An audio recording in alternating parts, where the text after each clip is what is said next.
ই পাসপোর্টের যে ওয়েবসাইট আছে সেই ওয়েবসাইটে রিসেন্টলি কিছু আপডেট আসছে, বিশেষ একটা সতর্কতা দেখাচ্ছে। আপনারা ই পাসপোর্টের ওয়েবসাইটে গেলে দেখতে পাবেন বিশেষ সতর্কতা নামে কিছু কথাবার্তা আসছে। এবং যেহেতু আমি পাসপোর্ট নিয়ে ভিডিও করি, সো আমার মনে হয় এটা আমার দায়িত্বের মধ্যে পড়ে যে এই রিলেটেড ইনফরমেশনগুলো আপনাদের সাথে একটু শেয়ার করে দিই। তো ফার্স্টেই দেখতে পাচ্ছেন যে এই কথাগুলো বলা আছে যে ই পাসপোর্ট তথ্য সংশোধন বা সমস্যা সমাধানের জন্য কোনো ব্যক্তি বা প্রতিষ্ঠানের কাছে অর্থ প্রদান করবেন না।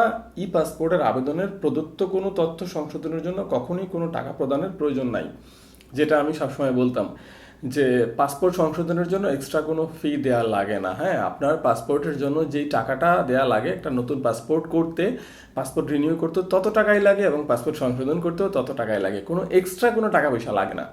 একটা সময় অনেকে বলতো 5 বছরের সংশোধনের জন্য এত টাকা, 10 বছরের জন্য এত টাকা। ভাই, সংশোধন যত বছরেরই হোক, যে কোনো কিছুরই হোক, সেটা নাম হোক, ঠিকানা হোক, ম্যারিটাল স্ট্যাটাস হোক, বা যাই হোক, কোনো এক্সট্রা কোনো টাকা লাগে না। নতুন পাসপোর্ট করতে যত টাকা লাগে, সংশোধন করতে তত টাকাই লাগে। এই জিনিসটাই কিন্তু এখানে একদম সুন্দর করে উপরেই বলা আছে যে পাসপোর্ট সংশোধন করতে কাউকে কোনো টাকা দিবেন না, এক্সট্রা কোনো টাকা লাগে না। তারপরে হচ্ছে সেকেন্ড যে কথাটা বলা আছে যে ই পাসপোর্ট ফি পরিশোধের ক্ষেত্রে শুধুমাত্র অফিসিয়াল পোর্টালে উল্লেখিত অনুমোদিত পদ্ধতি অনুসরণ করুন, অন্য কোনো ব্যক্তি, প্রতিষ্ঠান বা মাধ্যমে অর্থ প্রদান করবেন না। ই পাসপোর্টের পেমেন্ট আমরা জানি অনলাইনের মাধ্যমে দেওয়া যায়, ব্যাংকে যেও দেওয়া যায়। সো আপনি এখানে বলা হয়েছে যেটা আপনি সরাসরি কারো মাধ্যমে পেমেন্ট, মানে কারো মাধ্যম বলতে কোনো দালাল টালালকে পেমেন্ট করার দরকার নাই, করবেন না। আপনার পেমেন্ট তো আপনি নিজেই করতে পারেন। আপনি যখন ই পাসপোর্টের অনলাইন অ্যাপ্লিকেশনটা করবেন, আপনি যদি অনলাইন পেমেন্ট করেন, 3টা অপশন এখন অ্যাভেলেবেল আছে অনলাইন পেমেন্টের জন্য, যেটা আমি একটু পরে দেখাবো। একটু আপডেট আসছে ওই পেজটাতেও, ওই পেজটাও আজকের ভিডিওতে কভার করবো। সো সেই আপডেটে কিন্তু 3টা অপশন আপনি পেয়ে যাবেন অনলাইনে যদি পেমেন্টটা করতে চান। আর অফলাইনে করলে এটাও আছে এই চ্যানেলের মাধ্যমে, সেটাও ঘরে বসে নিজেই ইন্টারনেটের মাধ্যমে আপনি হচ্ছে অফলাইন পেমেন্টও করতে পারবেন। এবং সেগুলো এখানে এই কথাটাই বলা হয়েছে যে নিজে আপনি পেমেন্ট করতে পারবেন। এবং সেটা হচ্ছে আপনার হচ্ছে ই পাসপোর্টের যে ওয়েব পোর্টাল আছে সেই ওয়েব পোর্টালের মাধ্যমে আপনাকে পেমেন্টটা করতে হবে। এক্সট্রা কোনো মাধ্যম দিয়ে আপনি পেমেন্ট করলে হবে না, পেমেন্ট করার প্রয়োজন নেই। তারপরে যে কথাটা বলা আছে, ই পাসপোর্ট থেকে SMS এর মাধ্যমে কোনো লিঙ্ক পাঠানো হয় না। নিরাপত্তার স্বার্থে SMS এর মাধ্যমে প্রাপ্ত কোনো লিঙ্ক অনুসরণ বা ক্লিক করবেন না। যদি কখনো কোনো SMS পেয়ে থাকেন যে পাসপোর্ট অফিস থেকে পাঠাইছে, তাহলে বুঝে নেবেন আপনাকে কোনো লিঙ্ক পাঠাইলে সেই লিঙ্কে কখনোই ক্লিক করবেন না। স্ক্যামাররা এই ধরনের ক্লিক করার লিঙ্ক টিঙ্ক দিতে পারে। আপনার মোবাইলের বিভিন্ন অ্যাপ থাকতে পারে যে অ্যাপের অ্যাক্সেস নেওয়ার জন্য, লাইক রিসেন্টলি এরকম শুনেছিলাম যে মোবাইল ব্যাংকিং অ্যাপও হচ্ছে হ্যাক হয়ে যায়। বিভিন্ন ব্যাংকের যে অ্যাপগুলো আছে এগুলো হ্যাক করে টাকা পয়সা নিয়ে যাচ্ছে। সো এই ধরনের লিঙ্ক টিঙ্কে ক্লিক করা থেকে বিরত থাকাটাই বেস্ট। দ্যাটস ওয়াই ওনারা কিন্তু এই জিনিসটা বলে দিয়েছে যে ই পাসপোর্টের ওয়েব পোর্টাল থেকে মানে ওনারা কিন্তু কোনো SMS এর মাধ্যমে কোনো লিঙ্ক আপনাকে দিবে না। লিঙ্ক ছাড়া SMS আসতে পারে, বাট লিঙ্ক দিবে না।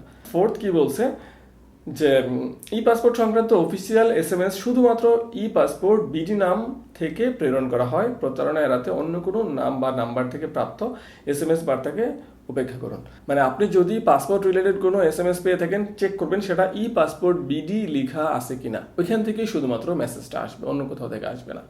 ওখান থেকে আসবে, সেটা হচ্ছে 4 নাম্বারটাতে বলা। আর 3 নাম্বারটাতে কি বলা, ওখান থেকে আসলেও অবশ্যই দেখবেন কোনো লিঙ্ক আপনাকে পাঠানো হবে না, কোনো লিঙ্ক থেকে আপনাকে রিডিরেক্ট করা হবে না, কোনো লিঙ্কে আপনি যাবেনও না, আপনাকে পাঠানো হবে না।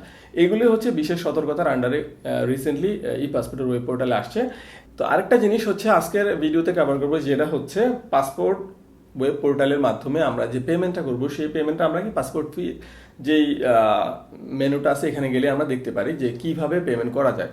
এই ফি সংক্রান্ত একটা আপডেট আসছে, যেটা আপনি দেখতে পাচ্ছেন সর্বশেষ সংস্করণ 2026-এর 12ই জুলাই, মানে একদম রিসেন্ট আপডেট আসছে এখানে একটা।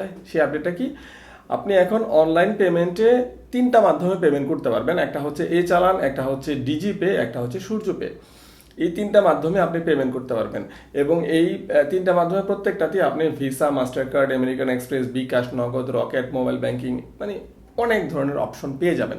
কিন্তু কথা হচ্ছে এই অনলাইন পেমেন্ট করতে গেলে কোথা থেকে করবেন, আপনি যখন ই পাসপোর্টের জন্য অ্যাপ্লাই করবেন অনলাইনে, ফর্মটা ফিল আপ করবেন, ফিল আপ করার লাস্টে আপনি কিন্তু সিলেক্ট করবেন অনলাইন নাকি অফলাইন। আপনি যদি অনলাইন সিলেক্ট করেন, আপনাকে অনলাইনে পেমেন্ট করতে অপশন দেওয়া হবে, এবং সেখানে আপনি এই 3টা অপশন পেয়ে যাবেন আপনি কোনটার মাধ্যমে পেমেন্ট করবেন। তারপরে আপনি ওই ওয়েবসাইট থেকেই হচ্ছে অপশনে চলে যাবে এবং ওখান থেকে আপনি পেমেন্টটা করতে হবে। এবং করার পরে আপনি যদি কোনো কারণে চালানটা আপনি ডাউনলোড করতে না পারেন, এখানে 3টা অপশন দেওয়া আছে যে এই চালান থেকে আপনি যদি আবার চালানটা ডাউনলোড করতে চান, এখানে ক্লিক করে আপনি আপনাকে রিডিরেক্ট করা হবে এই চালানের ওয়েব পোর্টালে। ওখান থেকে আপনি আপনার ইনফরমেশনগুলো দিয়ে ভেরিফাই করে আপনি চালানটা ডাউনলোড করতে পারবেন। এগুলো আমি দেখাইছি আগেও কীভাবে চালান হারাই গেলে চালান ডাউনলোড করতে হয়। তারপরে ডিজিপি হলে যে এখানে ক্লিক করে আপনি ডিজিপি আর ইনফরমেশনগুলো দিয়ে আপনি চালানটা ডাউনলোড করবেন। সূর্য পে হলে এখানে ক্লিক করে আপনি চালানটা ডাউনলোড করবেন। যথাযথ ইনফরমেশনগুলো তো আপনার কাছে থাকবে, আপনি যদি অনলাইনে পেমেন্ট করেছেন। সো এখান থেকে চালানগুলো ডাউনলোড করতে পারবেন যদি অনলাইন পেমেন্ট করেন। আর অফলাইন পেমেন্ট হলে অফলাইন একটাই, যেটা এই চালানের মাধ্যমে দেশের সরকারি বেসরকারি ব্যাংক অথবা নিজে ঘরে বসে পেমেন্ট করতে এখানে ক্লিক করলে আপনাকে এই চালানের ওয়েব পোর্টালে নিয়ে যাবে। এই যে পাসপোর্ট ফি সিলেক্ট করে এখান থেকে আপনি পেমেন্টটা করতে পারবেন এই চালানের মাধ্যমে। এখানে আপনি অফলাইন পেমেন্ট চাইলে এই চালানের মাধ্যমে এখান থেকে করতে পারবেন। এটা নিয়ে আমার আলাদা ভিডিও আছে, আপনারা চাইলে দেখতে পারেন যদি কারো প্রয়োজন মনে করেন। তো এই চালানের মাধ্যমে পেমেন্ট করলে যদি আপনার চালানটা ডাউনলোড করার প্রয়োজন পড়ে, যদি সাথে সাথে ডাউনলোড করতে না পারেন, সেটাও এখান থেকে ক্লিক করে ডাউনলোড করতে পারবেন একই। তো এই অ্যাকচুয়ালি কিছু আপডেট ছিল, আগে ছিল 2টা মাধ্যম, এখন 3টা মাধ্যম হয়ে গেছে। তো আশা করি আপডেট ইনফরমেশনগুলো বুঝতে পারছেন।